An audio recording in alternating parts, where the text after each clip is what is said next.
Alors, c'est le 7e colloque qui est organisé par l'équipe de recherche en à peu près 8 ans. Il y a seulement l'année passée, on a pris congé faute de temps. Donc, on est vraiment content de poursuivre cette tradition-là année après année. Et on est surtout content que vous continuiez à nous encourager et à être présents parce que c'est de cette façon-là que les colloques peuvent poursuivre. Alors, on a eu l'idée de ce colloque-là suite aux nombreux enjeux qui ont cours actuellement dans les milieux responsables de l'éducation des plus petits. Et on n'est pas trois spécialistes du jeu, donc on ne s'impose pas spécialiste du jeu, mais on a voulu réunir, c'est un peu l'idée, réunir des gens qui travaillent autour du jeu, que ce soit en recherche ou en pratique, pour réfléchir justement ensemble à différentes questions qui entourent le jeu. Alors, c'est un colloque organisé par mes deux collègues Annie Charon, Nathalie Bouchard et moi-même, et aussi par le CRIRES, c'est-à-dire le Centre de recherche et d'intervention sur la réussite scolaire, centre de recherche auquel j'appartiens, qui réunit environ une trentaine de chercheurs réguliers et 10 chercheurs associés qui se préoccupent de la réussite scolaire des enfants. Donc, vous pouvez voir un petit peu là, la lignée dans laquelle s'inscrit aussi ce colloque-là. Je cède maintenant la parole à ma collègue Nathalie qui va présenter l'équipe de recherche. Alors, bonjour tout le monde. Vous m'entendez bien? Oui. Oui. On ne se passera pas le micro pour quelques interventions. Donc, je suis contente d'être parmi vous ici aujourd'hui. Alors, je vous présente rapidement l'équipe de recherche qualité éducative des services de garde et de petite enfance. Donc, ici, vous avez les membres chercheurs principaux.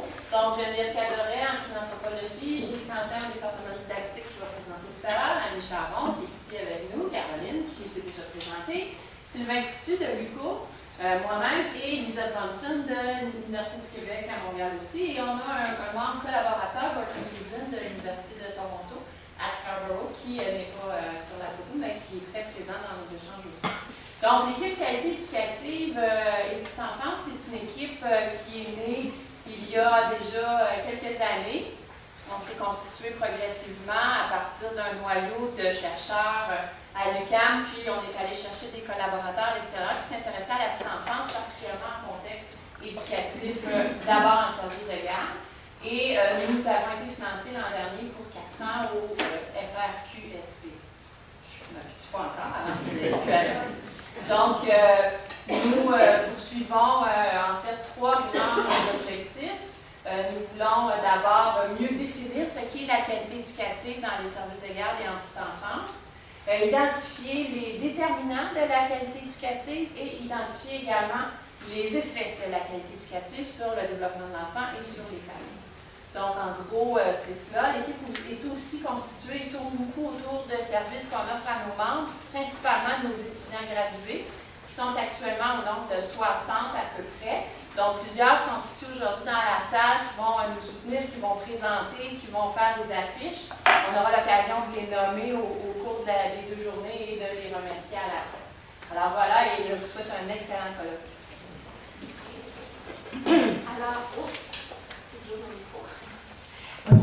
Alors, avant de passer à la conférence d'ouverture, je voulais vous expliquer un petit peu le déroulement très général des 2 journées de colloque. Parce que dans le fond, il y a une structure derrière le colloque et la structure est la même. C'est-à-dire que les deux journées de colloque sont divisées en 4 blocs. Et chacun des blocs va être structuré autour de questions. On va vous les présenter tantôt.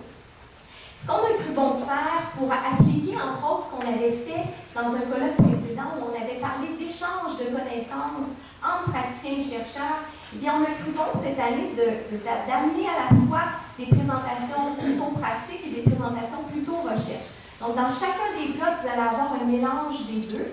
Et chacun des blocs va se terminer par un panel participatif. C'est-à-dire que chaque conférencier va avoir 30 minutes de présentation. Et on va enchaîner les présentations. Puis à la fin, les conférenciers vont venir à l'avant. Il va y avoir une discutante qui va être là aussi pour vraiment faire un échange avec la salle. On essaie ça cette année parce que souvent on trouvait que c'était statique. C'était présentation, question, et ça allait plutôt vite. Et là, on va prendre le temps de vraiment réfléchir ensemble et se questionner. Et chaque journée va se terminer en plus de ça par des ateliers synthèse pour dire, bien, partant de ce qu'on a vu aujourd'hui, on va répondre à des questions ensemble en sous-équipe et ensuite on va y revenir en plénière encore. Avec quoi on repart à la fin de chacune de nos journées? Donc, je vous dirais que ça ressemble essentiellement à ça, grosso modo. Donc, c'est la même structure qu'on va suivre demain.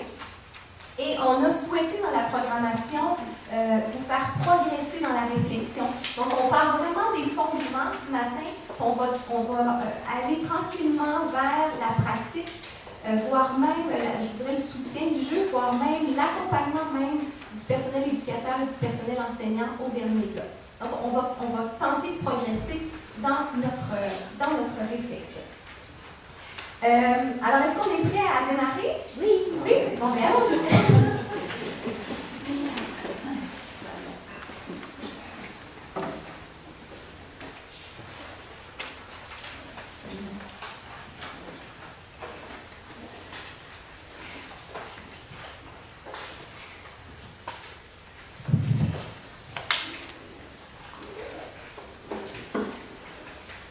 Alors, c'est encore moi qui parle.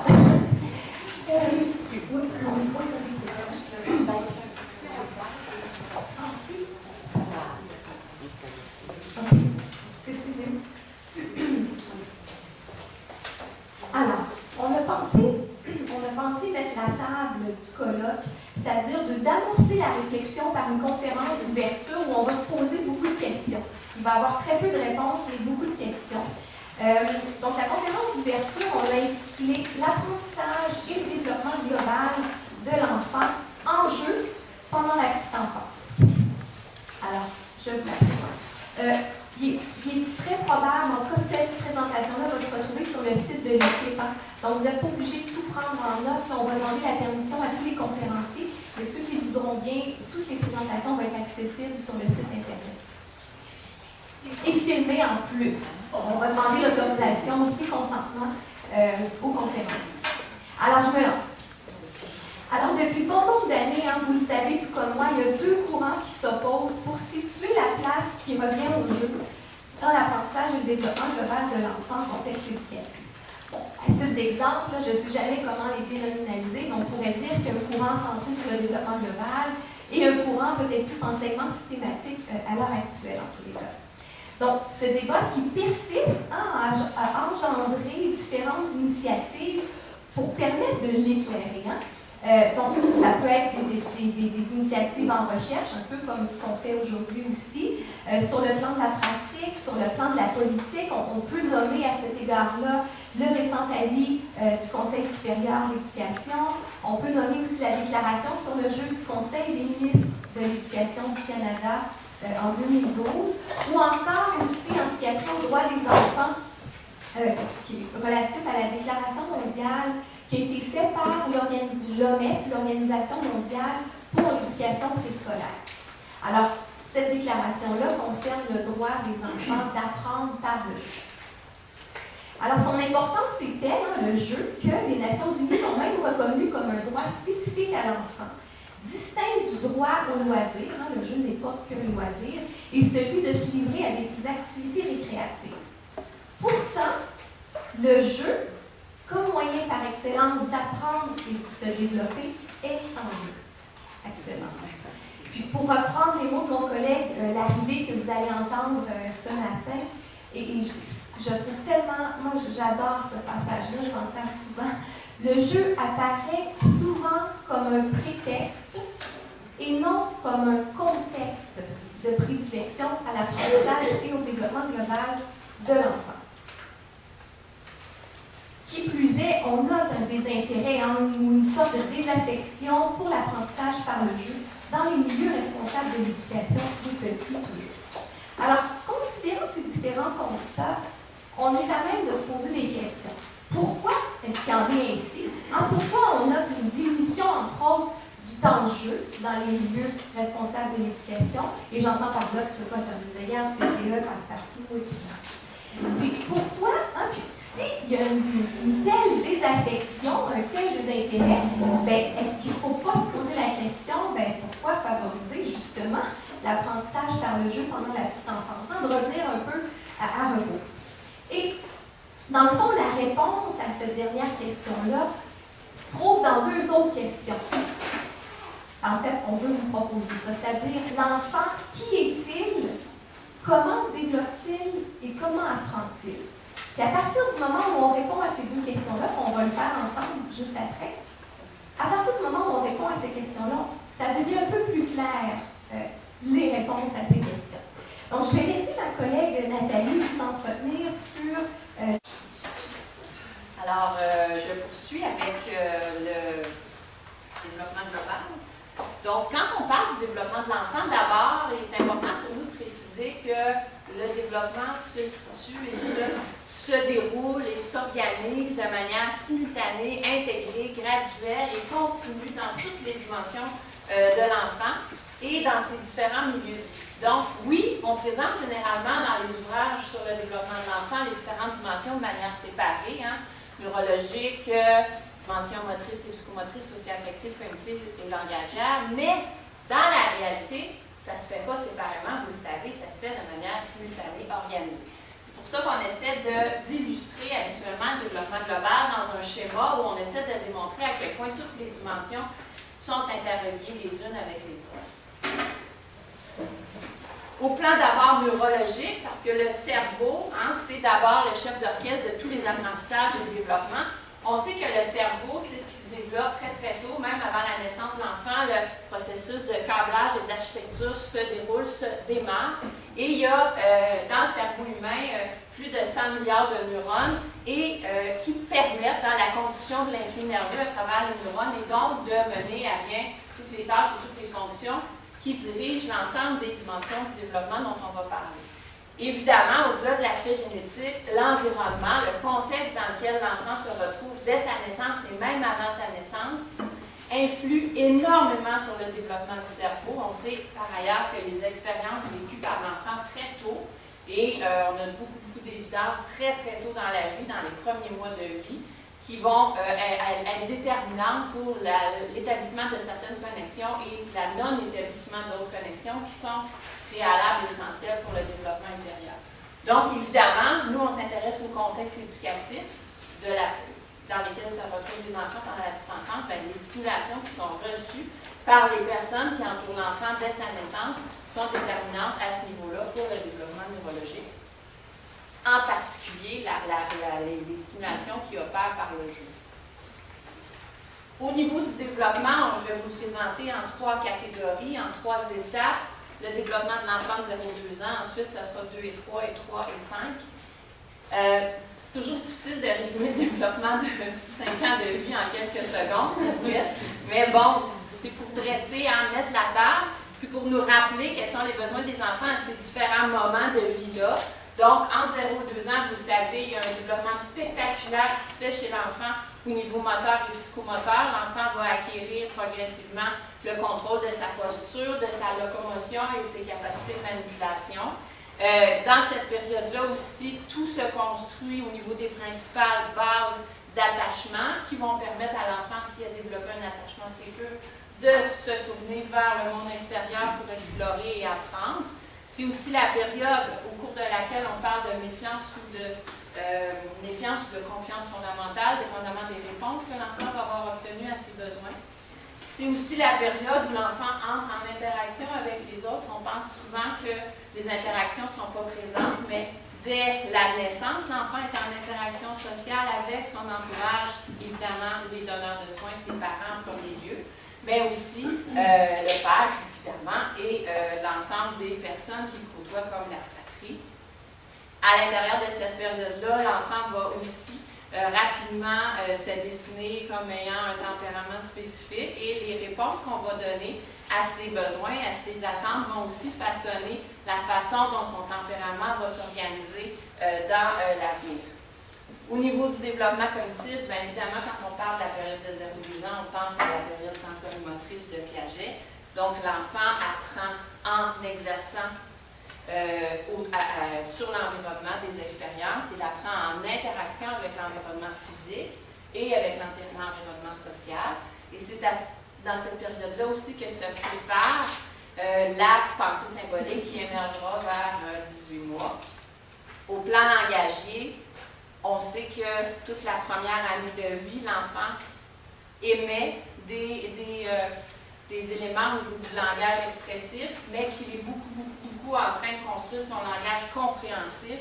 Donc, toute l'importance de lui parler, de s'adresser à lui, de lui expliquer ce qu'on fait. Donc, au travers les jeux, nommer les expériences, nommer les objets, nommer les choses, lui permet aussi d'acquérir des connaissances sur son environnement, mais aussi lui permet d'organiser sa pensée progressivement.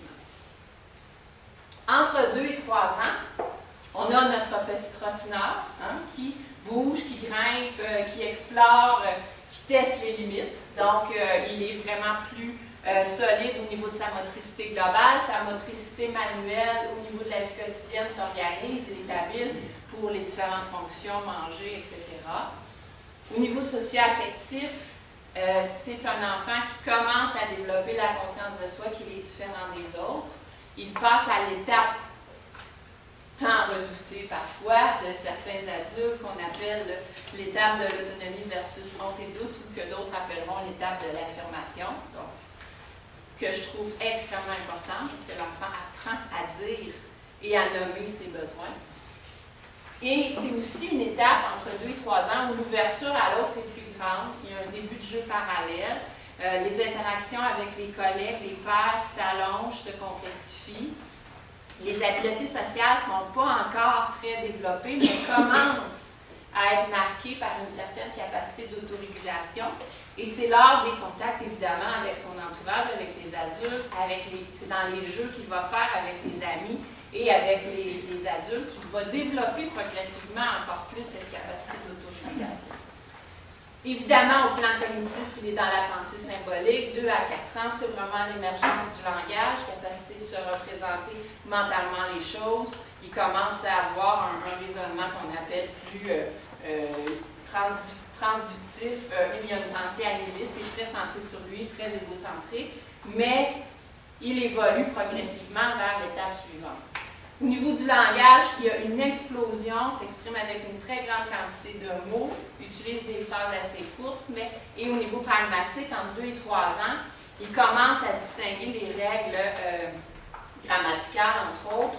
Il commence à être capable de maîtriser les différents usages de la langue et capable de faire preuve de certaines politesses, certaines règles conversationnelles, et aussi, il y a des habiletés à converser. Donc, il comprend qu'il y a des règles au travers du langage et ça sert à se faire comprendre et à organiser. Finalement, la période de 3-6 ans, qui est beaucoup plus longue, mais où il y a des choses qui se passent, mais de façon plus marquée à certains niveaux. L'enfant, au niveau moteur et psychomoteur, maîtrise beaucoup mieux les savoir-faire, donc il va être capable de commencer à exercer certaines activités au niveau de la motricité globale, initiation à certains petits sports comme le soccer ou des choses comme ça, et la motricité manuelle va beaucoup se raffiner. Donc l'enfant est capable de commencer à utiliser ciseaux, crayons, etc. Évidemment, il faut que ça se fasse dans des contextes signifiants. Oui, on peut commencer à lui proposer, mais il faut que ça soit signifiant pour lui et qu'il comprenne pourquoi on fait ça. Ce n'est pas des activités dirigées. Il construit beaucoup aussi ses connaissances, il acquiert des concepts à partir de ses actions réalisées sur l'environnement. Donc, il faut qu'il agisse.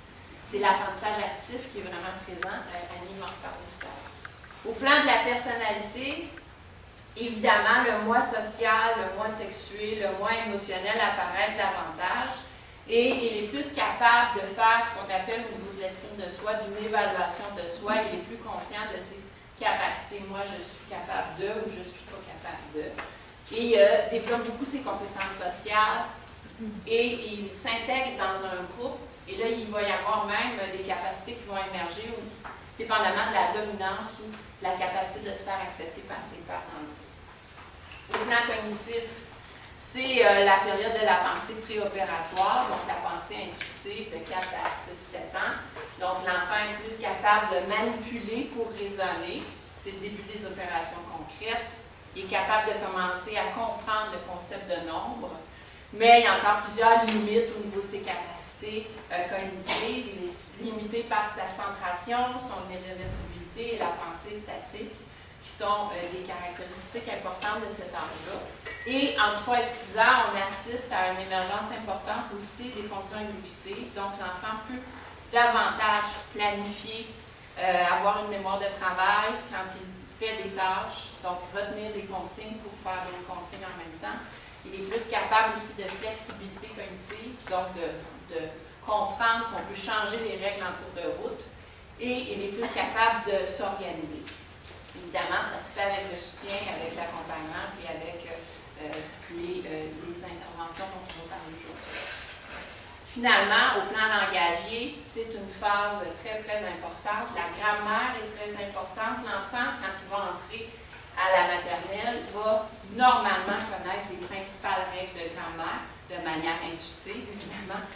Comment on doit organiser une phrase, de quelle façon on doit placer les mots dans la phrase, la conjugaison des verbes, etc. Et il va aussi améliorer ce qu'on appelle ses connaissances de la lecture et de l'écriture, toujours évidemment dans une posture d'éveil à l'écrit. Donc, et non pas, c'est l'âge où on lui fait écrire et on le fait lire, mais on est dans une situation d'éveil à l'écrit.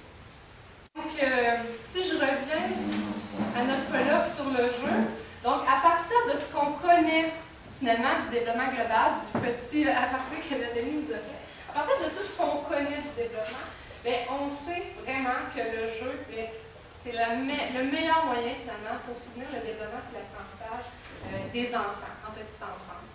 Puis on n'est pas les seuls qui ont compris le tout, donc bien entendu, pour le programme relié au CPE et le programme aussi relié à l'éducation préscolaire, donc accueillir la petite enfance et le programme d'éducation préscolaire, ils ont compris qu'on devait s'appuyer sur le développement global de l'enfant, donc de développer ses compétences. Alors, rapidement, le programme éducatif, ce qui est intéressant, c'est qu'on a nommé spécifiquement dans le programme que l'enfant apprend par le jeu. Donc, essentiellement, le produit d'une motivation intérieure. Le jeu constitue pour l'enfant le moyen par excellence d'explorer le monde et d'expérimenter, parce qu'on l'a dit, c'est comme ça que l'enfant apprend, en expérimentant, en manipulant les choses et tout. Donc, les différents types de jeux auxquels il joue, ça peut être en solitaire, on apprend des choses seul, mais on apprend aussi des choses lorsqu'on est ensemble en coopération. Des choses sur le plan moteur, symbolique. Sollicite chacun à sa manière toutes les dimensions de sa personne. Donc, on est vraiment comme le schéma qu'on vous a montré d'une globalité, donc on ne voit pas les choses de façon isolée, mais unifiée. Et le programme d'éducation préscolaire est lui aussi dans une approche développementale continue. Donc, dans le programme, les pages 51 et 52 du programme sont souvent les 2 pages clés lorsqu'on donne nos cours. Alors, l'enfant et le jeu. Donc, par le jeu et l'activité spontanée, l'enfant s'exprime, expérimente, construit ses connaissances, structure sa pensée et élabore sa vision du monde. Donc, on voit là toutes les compétences qu'on va travailler. Il apprend à être lui-même, à interagir avec les autres et à résoudre des problèmes. Il développe également son imagination et sa créativité. L'activité spontanée et le jeu sont les moyens que l'enfant privilégie pour s'approprier la réalité. Il est donc justifié que ces activités aient une place de choix à la maternelle et que l'espace et le temps soient aussi organisés en conséquence. Donc, pas seulement le vendredi si tout le monde était gentil. Ça devrait être présent tout le temps.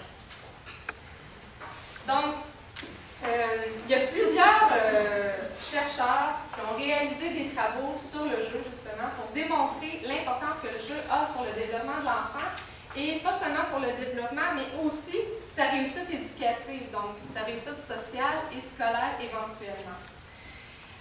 Le jeu permet de travailler plusieurs choses à la fois, dont notamment quelques-unes qu'on a inscrites ici, développer sa motricité globale et fine, on a mentionné que ça commençait tôt, mais ça se poursuit bien entendu. Gérer ses émotions, affirmer sa personnalité, favoriser les interactions sociales, négocier, résoudre, tout ce qui est relié aussi au développement langagier, cognitif. Bref, le jeu ne travaille pas seulement qu'une sphère du développement, mais l'ensemble. Pour illustrer le tout, Monti et ses collaborateurs ont réalisé une vaste étude longitudinale dans pas seulement qu'un pays, mais 10 pays, ce qui est généralement assez rare parce qu'on sait que la recherche ça coûte très cher, donc ils avaient des moyens. Et ce qu'ils ont fait dans leur étude, notamment, c'est qu'ils ont évalué des processus, des aspects structurels, à savoir lorsque les enfants ont 4 ans, ils ont remarqué que ceux qui avaient vécu des jeux en petits groupes, mais où il y avait la présence de matériel écrit et varié, à l'âge de 7 ans, on avait un développement cognitif beaucoup plus élevé. Un autre résultat très important qui a été ressorti, c'est-à-dire que lorsqu'il y avait présence de jeux libres au choix, et que ce jeu libre était accompagné par l'enseignant, c'est-à-dire que l'enfant ne joue pas tout seul, mais il y a vraiment un accompagnement. Encore là, si c'était présent à 4 ans, on voit qu'à 7 ans, développement langagé beaucoup plus élevé. Donc, ça nous amène à se dire que l'apprentissage doit être actif, c'est-à-dire qu'il faut aussi nourrir l'enfant pour l'aider dans son jeu, mais sans rien lui imposer non plus. Donc, tout ça pour dire que le jeu, j'enfonce le clou, c'est vraiment favorable, ça favorise le développement global et l'apprentissage chez l'enfant en contexte de petite enfance. Et il y a vraiment beaucoup de chercheurs qui s'y ont intéressés. Donc, ça mobilise les habiletés motrices, psychomotrices, sociales, affectives, cognitives et langagières, mais aussi, ça permet aussi de soutenir les habiletés en littératie, en numératie, et comme on mentionnait tout à l'heure, Nathalie, toutes les fonctions exécutives, donc l'autorégulation, la concentration. Donc, on voit que ça travaille plusieurs aspects à la fois. Et tout ça en s'amusant. Alors, par contre, est-ce que le jeu, est-ce qu'on va dire qu'il s'agit de n'importe quel jeu qui donne ces résultats-là? Et comment on peut faire pour favoriser le développement global par le jeu ainsi que l'apprentissage? Donc, c'est des questions qu'on s'est posées comme équipe lorsque c'était le temps, finalement, ce qui a émergé le fait qu'on ait eu le goût de présenter un colloque sur le jeu. Donc, comme je le mentionnais tout à l'heure, Caroline, le colloque est divisé en 4 blocs, mais chacun des blocs, on se pose des questions plus précises. Donc, dans le premier bloc de ce matin, tout de suite après la conférence d'ouverture, qu'en est-il de la situation du jeu en contexte éducatif? Comment le définir pour en dégager une représentation commune? Donc, nos 3 conférenciers traiteront des sujets qui vont sûrement nous aider à répondre à ces 2 questions. Ensuite, pour cet après-midi, le bloc 2, existe-t-il un type de jeu qui favorise plus l'apprentissage et le développement de l'enfant en service de garde éducatif et en maternelle? Donc, nous allons avoir aussi des conférenciers qui vont vous aider à répondre à ces questions. Et pour demain, bloc 3 et 4, comment soutenir le jeu dans l'intervention éducative et comment accompagner le personnel éducateur et enseignant pour les aider à mieux faire leur rôle en ce qui concerne le jeu en contexte éducatif. Alors, on ne veut pas vous donner d'éléments de réponse tout de suite, mais quand même, on a pensé de présenter ce schéma-là, qui pour moi a été aussi une révélation parce que souvent, on a tendance à polariser. Hein? On dit il y a une approche ci, il y a une approche ça. Je l'ai même fait moi-même d'entrée de jeu. Mais je trouve que ce schéma-là permet d'orienter un petit peu nos réflexions, puis je ne vous demande pas d'être d'accord avec ça, mais je me dis peut-être que ça peut servir à alimenter notre réflexion tout au long du colloque. Je vous le présente très rapidement. C'est que, ici, vous avez un pôle. Hein? À l'extrémité du pôle, vous avez vraiment le jeu laisser-faire. Hein? Le jeu qui n'est pas structuré. Il y a une grande place qui est faite au jeu, par exemple, dans l'environnement pédagogique, mais il n'y a pas de soutien actif de l'enfant. Hein, on pourrait nommer ça approche par la découverte ou approche. J'aime pas nommer là, parce que je trouve que laissons-le comme ça. Donc, un jeu, vraiment une très grande place au jeu, mais peu de soutien de l'adulte. À l'autre extrémité du pôle, on pourrait avoir, et c'est pas moi qui a élaboré ce schéma-là, c'est traduit et adapté de Miller et Hammond, si jamais vous voulez y retourner dans la source. Donc, ce que je disais, c'est qu'à l'autre extrémité du pôle, vous avez vraiment un environnement pédagogique très structuré et où les enseignants ou les éducatrices, parce que le schéma est fait pour les enseignants, étayent les apprentissages et le développement global de l'enfant. Donc, on pourra y revenir à ce schéma-là. Peut-être qu'il est un petit peu nébuleux pour vous, mais moi, il me parle énormément. C'est-à-dire que, plutôt que polariser, peut-être qu'on peut arriver à développer une représentation commune de ce que ça devrait être, le jeu en contexte éducatif, mais sans polariser, en ayant vraiment une idée claire d'où on pourrait, je ne vous demande pas d'embarquer nécessairement dans ça, mais où on pourrait situer ce jeu-là. Donc, on va évoluer à travers le colloque pour voir, est-ce que c'est bien dans cette zone-là que c'est favorable? Donc, voilà, je le laisse à votre réflexion, puis peut-être qu'on y reviendra éventuellement dans le colloque. Alors, ça termine la conférence d'ouverture sur une question, une réflexion. Et maintenant, on va y aller des conférences du bloc. Merci.